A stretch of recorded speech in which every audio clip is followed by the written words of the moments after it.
the Titans have overcome a heck of a lot, and they are now your 8-win team, lone 8-win team in the AFC.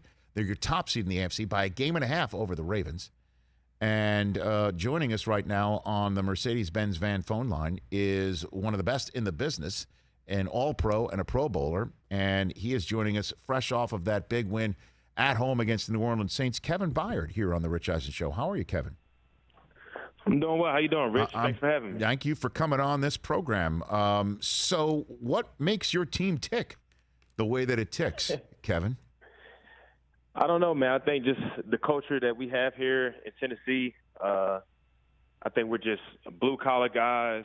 You know, we obviously don't have all the hype or maybe support of national media, and I think we kind of relish in that, and I think we just go out there and just handle our business. Like our mantra for this year is kind of like, you know, we're not trying to prove anybody wrong or, you know, prove the doubters wrong. We're just trying to prove ourselves right, and we just keep doing what we're doing and just trying to keep stacking wins. So what do you do right then, Kevin, other than just put W's? Hang, that's what I say. Other than hang W's, I'm trying to get into, you know, the philosophy of this team and what makes it work as well as it does, you know? Well, obviously, you know, we talk about all the injuries and stuff like that. I think I've just seen a stat where, you know, we've had like the most players play for our team in the league this year. Where like 80 guys had suited up for us. We're almost like the NFL record. You know, like I said, the culture that we have here, just a next man up mentality. Like obviously, Derrick gets hurt, which is, you know, that's our MVP. You know, we feel like, you know, he was the front runner to win the MVP, and he goes down. We bring in AP, and we understand that other guys just got to step up, and I think that's just the way we're built, and that's kind of how we handle things. And we don't do a lot of things to beat ourselves. And you know, obviously, we've knocked down some pretty good opponents these past few weeks, and just every single week it's just a new challenge. A new challenge is not like, you know, we get too caught up on one victory. We just keep going and keep rolling. So that's just our mentality. When did it first, you know, start? I guess this year. Because we all know, as I mentioned in the introduction to our chat here, Kevin Byard here on the Rich Eisen Show, the misstep, and that might be understating it, against the Arizona Cardinals in Week 1. Was it that overtime comeback W in Seattle, and that long flight home maybe that was more celebratory than it looked like it could possibly be in the third quarter or second quarter of that game? Is that it for you? No, I mean, honestly, that game was obviously a big game on the road in a hostile environment in Seattle, which is a pretty good win for us. But honestly, we go into every single game feel like we can win. We know the first week was a bad performance on our end on all accounts. But I honestly would say after we lost to the Jets, in our minds, we was pretty sick about it, especially at the end of the game. We feel like we really let one get away from us. And I said it in the media, in the press conference after the game, like, you know, we'll find out what type of team we are after taking a loss to the Jets, a team that we felt like and we knew we should have beat. And I guess we figured that out since then. I mean, we've been able to stack wins since then, and you know, I think that's just that was like a defining moment early in the year at least to know, hey, we put this stuff on film, we'll get beat by anybody in this league. But we also had other examples that, you know, if we put this stuff on film, we'll beat anybody, and I think we've been doing that a lot more of lately. Yeah, stacking wins for sure. You haven't lost since that game. 6 straight wins, and the last 5, Bills, Chiefs, Colts, Rams, Saints, they all have one thing in common. They made the playoffs last year. You're beating teams that had significant 2020 seasons and hopes for 2021. Do you think you keep laying down markers here on these teams, Kevin? Yeah, I mean, honestly, we just look at it like it's just the next domino that needs to fall on our schedule. We don't look at it like, you know, obviously we understand teams are great. I think coaches do a great job of getting us prepared as far as with a great game plan, understanding the keys that we're going to have to accomplish to have these victories, because every single game, every single week is different in this league. Teams have different players, different ways they want to beat you, how they're going to attack you. So you have to go into every single game as a separate thing. You know, you have to prepare the same way every single week. Don't get too caught up on, oh, this team has a bad record, this team has a good record. We have to go out there, you know, and try to beat every single team. But, you know, I just think, like I said, man, the way this team is built, man, we're confident. We understand that confidence doesn't breed success or guarantee success, but we also understand that, you know, we feel like we have great players. We might not have the superstars and the, you know, the famous people other than my guy Derrick, but other than that, We just go out there and just try to win ball games. It's not about that. It's about, when your number's called, go out there and make plays. I think Lawan will be very upset that you don't call him famous, Kevin. He might. I mean, he's got his bus without a motor. He and Compton have got the pod. You know what I mean? Like, I think he hasn't been able to be on there that often, man. He's been on the team, getting wins, and I'm still cool with Will Compton, and okay. I'm kind of jealous. I feel like they need to bring me back on the bus. Yeah. They only brought me on the bus one time. I was one of the original interviews too, so you helped I had to have a chat with it. You helped that boss. You helped that boss with no motor get off the ground. I know. Hey man, sure. I'm gonna need some stock. I'm gonna have to holler at Will. We got to negotiate something. Well, I got Kevin Byard here on the Rich Eisen Show. How much give me something about Vrabel that he has set the tone as your coach, as the HC of the Tennessee Titans, and having been in there and done that as a player, obviously, and what cachet he brings to the table for you every week. Well, it's just like you said, the fact that he was obviously a Super Bowl winner as a player, 14-year career. I think that when it comes to players and the coaches' relationship, having a guy that's done it, that's been there, that's been in those meetings, been in the training room, been injured. He's pretty much been through all the stuff that any player can go through. It's so easy to relate. It's so easy to understand and buy into the things that he's saying. But also, I think just him coming up under Bill Belichick with that New England mindset, I think that just kind of it's easy for guys to buy in. And he does a great job every single week. Like I said, he treats every week differently. It's not like, obviously we do have the similar same team messages, right, if it's playing with great effort and all those type of things. But every week is different. He does a great job early in the week just preparing us, getting our minds locked in for each opponent. And this is my opinion, and he might be a little bit mad that I'm going to say this, but I think he should be up for Coach of the Year. Just the job that he's done this year with, like I just mentioned earlier, with the injuries we've had, with all the different moving parts that we've had to keep the team and, keeping us all together, keeping us locked in. I think he's got my vote for Coach of the Year for sure. You know what? And Kevin, we did just last week a mid-season awards. That nobody. It's a fake award, but that's what we do here on a show like this. I had Vrabel as my Coach of the Year. And that's the national media that doesn't pay attention to you and has you on the show. I'm just trying to pump my own self for the Heisman right here, Kevin, with you. No, I believe in him. I'm good, man. You're on to something, man. I am. And I think he's, it looks like he works himself into drills, though. Does he do that? It looks like he might want to do that. Vrabel. No, he does, actually. Like, in practice, especially when when Vrabel first got here a few years ago, I think it was like one of the first couple of practices, and he's over there with the defensive lineman with the pad on his chest, and he's doing drills with him. And, guys are hitting him. And he's like, you got to really extend. And I'm like, this dude is crazy. Get his glasses knocked off and everything. But I think it was just one of those things like, man, he's really involved in every single point, like offense, defense, special teams. He's in the drills, doing it with you. You know what I'm saying? Because that's pretty cool in my opinion. So like I said, it's easy to buy into the stuff that he's teaching. Kevin Byard here on the Rich Eisen Show from the Tennessee Titans. Let's talk about you a little bit here, Kevin. We talked about your team quite a bit. You first came to my attention, Kevin Byard, not just with your play, but you calling out Deion Sanders on Twitter for not knowing your name. You went at what one of the all-time GOATs, and I thought, okay. Yeah. You've got some gumption. You remember that, obviously, right? You're chuckling about it. Absolutely. What happened walk us through, for those who might not recall, you going back and forth with @Deion Sanders on Twitter back in the day? Yeah, it was a while ago. I think this was after my second year. Obviously, I had a great year that year, 8 interceptions, went first team All-Pro and all that good stuff. And I think it was obviously Deion was on NFL Network at the time, and I think they was asking him like, who is the best? Who does he think is the best safety in the NFL or something like that?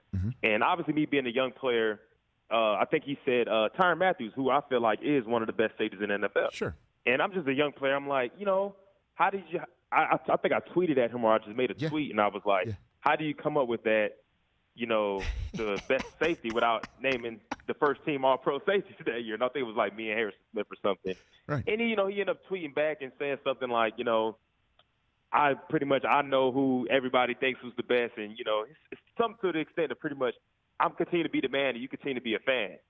And obviously I've seen it. I'm like, does he not know that I actually play in the NFL? Like, does he think that I'm just like legit, like somebody that's just trolling him or something like that? Big Titan fan. And so, so I tweeted back like, I don't remember exactly what I tweeted. I don't want to get it wrong, but I just said something like, obviously I'm a player in this league, and I'm not necessarily saying that I am the best, but I'm going to prove and I'm going to work hard to I am the best, and that's my goal to end up being the best in. And Twitter just ended up doing this thing and it went viral, and it was, I remember. It was crazy. But the thing about it is, and the thing that I always wanted to say was, obviously I highly respect Deion Sanders and his career and the man that he is and everything he's doing. It was just one of those deals where I was just, like I said, being a young player, it's like, give me my respect. You know what I'm saying? That's kind of how that went. Oh, yeah. You're the mayor of Murfreesboro? Okay, I got that right, Murfreesboro, from Middle Tennessee State, right? I mean, and so you're making your name in this business, and you're sitting around watching NFL Network, which means you make a smart choice. And you're sitting there and you're seeing Deion talk about who the best safety is in the league, and you don't hear your name, and you're like, I'm going to grab my phone. I'm going to tell him who's who.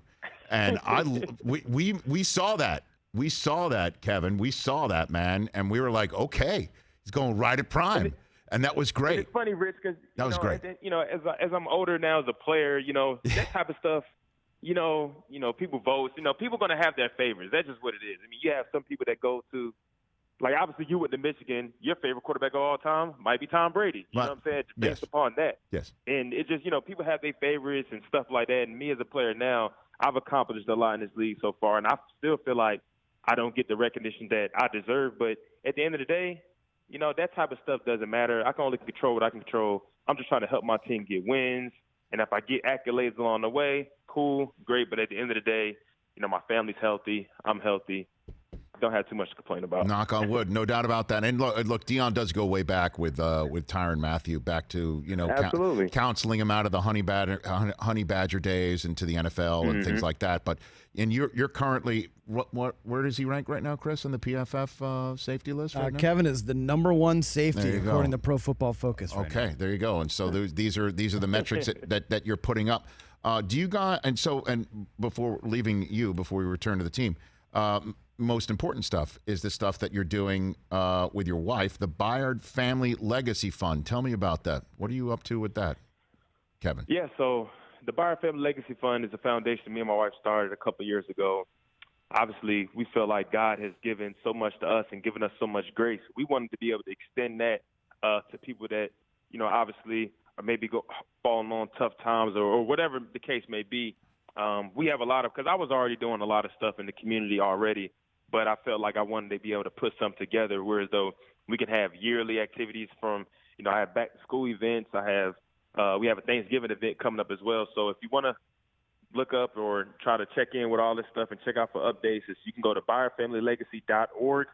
We'll have a Christmas event going on this year, but I also host a football camp every summer. So, just a lot of stuff going on. I have a lot of initiatives I like to work on. I tend to do stuff year-round. So like I said, man, just like to be able to help out anybody that's in need because, like I said, God has extended so much grace in my life, so we want to be able to do the same. Two beautiful babies, right? Eliana and Kevin Jr., if I'm not correct. Yes, sir. If I'm not wrong. Kevin, actually, he's the fourth, actually. Oh, okay. Kevin the fourth. Okay, IV. Yes, and he's 1 month old? Is that how old he is? No, so he's actually 1 year old now. 1 year old now. Okay, and my daughter is 2 years old. Okay. What time? I don't know if you know or not, but I had a crazy story that I actually delivered my son during training camp last year. Okay, now you had us at that. Hello. Okay, Kevin, say what? What happened? What happened? Yeah, so I'm gonna try to keep it short because obviously it's a long drawn out story. Yes, yes, it sounds like it on its face. So what happened? We actually, like I said, this is during training camp, and obviously we knew my wife was about to be due. My wife was actually going to be due on the 24th of August, and this was the 22nd, actually. So it's another 22nd. She's having contractions, and I'm like, okay, this night he's going to come a day early, and the contractions stop. Long story short, I went to sleep. She's yelling, crying, but I was like, I'm asleep, obviously. It's like 10 o'clock, and woke up, and my wife is, Kevin. So I'm hearing faint voices in the background. So I actually finally got up. She's in the bathroom. She's having contractions. Her water had broke. So we get up. Her mom was downstairs. She was staying with us as well. And I had to come upstairs to help her get dressed, help her get ready. So I'm running up and down the stairs, getting the car ready, putting the car seat in the car. Come back upstairs. She was getting up, putting her clothes on. I come back upstairs, and she's literally back on the ground, like on her hands and knees by the bed. It's go time. She can't move. It's go time. Yeah, saying she can't move. Oh, my God. I feel like the baby's coming. And I'm thinking in my head, like, this is no way this is about to happen. Like, we just got to get you to the car. The hospital's 5 minutes up the street. We'll be fine. So I'm like, okay, well, let me go back here because obviously she had her pants on. So I just want to take a peek because she said she thought like the baby's coming. I just want to see.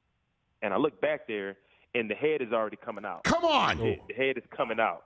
And so I didn't have no time to panic. I just had to get back there. And, I mean, luckily we had a doula that was on the phone that was actually on her way to our house. Okay. But I had her on the phone, so she kind of walked me through everything.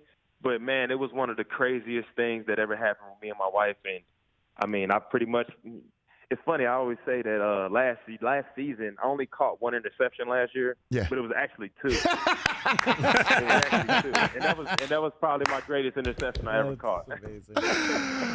Oh, my God. Talk about being alone on an island as a defensive back, huh? I mean, my gosh. Is that technically an interception, though? That's the same team. That's true. That's true. It's a reception, I would imagine. That's true. That's the same team. Well done, TJ. Yeah. Wow.